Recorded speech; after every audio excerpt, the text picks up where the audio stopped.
There's a Claude Code command almost nobody runs. It's shipped with one tweet, no documentation, and it might be the most useful 30 seconds you spend all month. It's called /insights.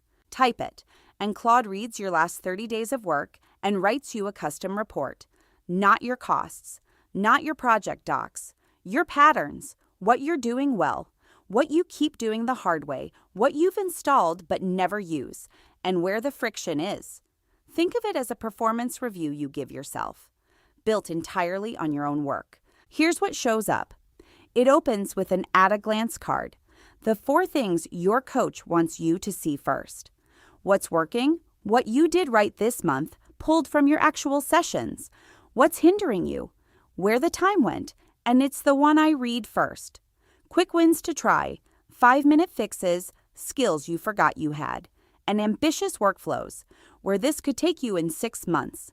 Click into any card for the full detail. All of it built from what you actually did, not a template. The whole ritual. First Sunday of every month.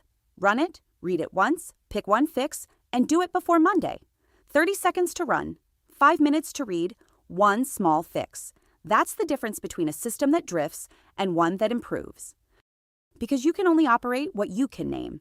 /insights names your patterns back to you. Most operators never look back. Run it today, and you're already ahead.